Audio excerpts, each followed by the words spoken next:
Because I thought I was the only one who ever was going through it. I thought I was different, like something was wrong with me because I was going through this, and I didn't think any other kids would be going through that. So I thought I didn't know anything about it. Yeah, one of the most helpful things to me was a provider that we saw that described what Molly was experiencing as panic attacks. And that to me was the closest that I think anybody understood at that time. So anyway, having a temper tantrum basically feels like you don't have any control of yourself or anything that you're doing. Because during the time you want the help, you want to accept the love and help that your parents are trying to give you and trying to soothe you and help you, but your mind, your body is telling you different and pushing them away and yelling and saying things that you don't mean, and it really makes you feel awful inside. It makes you feel embarrassed, makes you feel ashamed, it makes you feel just sad that you hurt your parents' feelings, but you can't really do anything about it because your body is saying something else.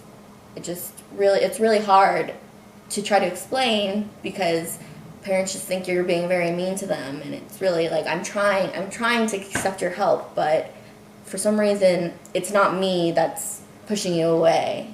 It's just my body.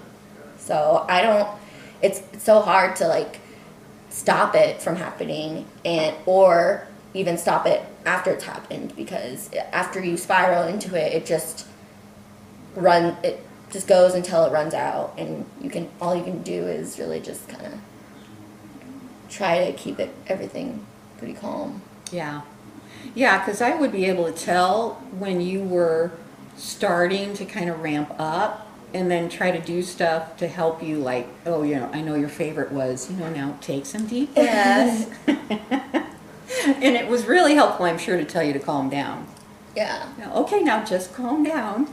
But I was thinking, too, that my anxiety would start when I could tell you were starting to ramp up. Well, and every once in a while, I feel like I would get in such a, mean streak that you would just get frustrated with me, too. And, and I understand everybody has a breaking point. You never yelled screamed at me like I would, but you yelled at me every once in a while, and it's like, I get it. I was being mean to you, and you didn't know what else to do. You didn't know what was happening. Yeah, there would be a point where I would not know what else to try to get it to stop.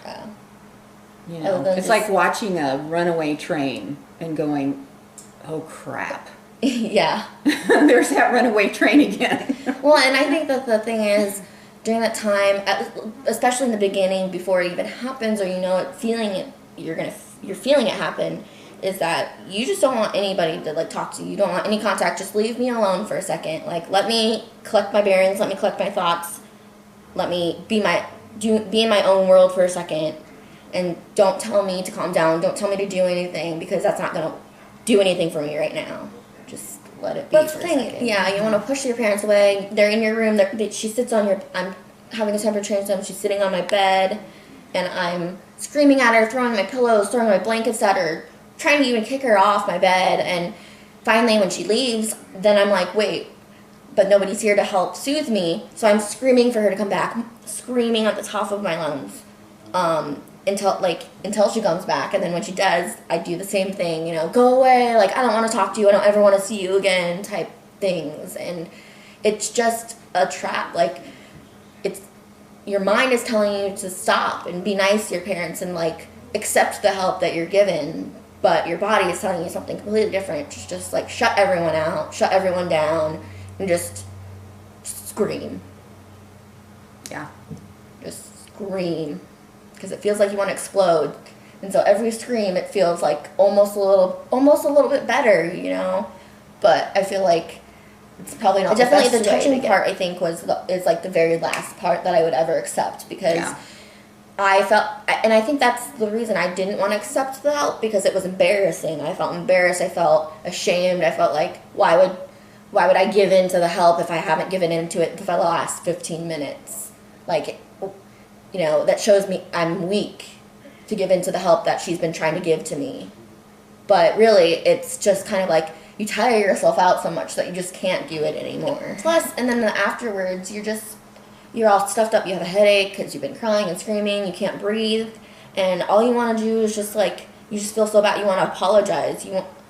That was my big thing. Is after I calmed down, I wanted to apologize, but at the same time, I felt embarrassed again and weak to apologize, and just it was really hard for me to try to come to terms and be like, I'm sorry for yelling at you, because really I was sorry, but at the same time it's like that wasn't really me. Right. And if this was like a normal temper tantrum rather than a meltdown, to me that's more normally what happens with a temper tantrum. But a meltdown, I don't know. It's just a completely different experience. Major explosion. I feel like a temper tantrum is different in the way that, you're stomping around trying to get what you want, or just being angry, I guess, sometimes. But for this, it's almost like there's just a complete switch in your mood and your mind, and everyone is your enemy. So, and all you want to do is just, lay down and scream until like all this like pent up stress and anxiety and like all this wants to just is out, because I don't know, right before the explosion you feel it, you can see it. Yeah.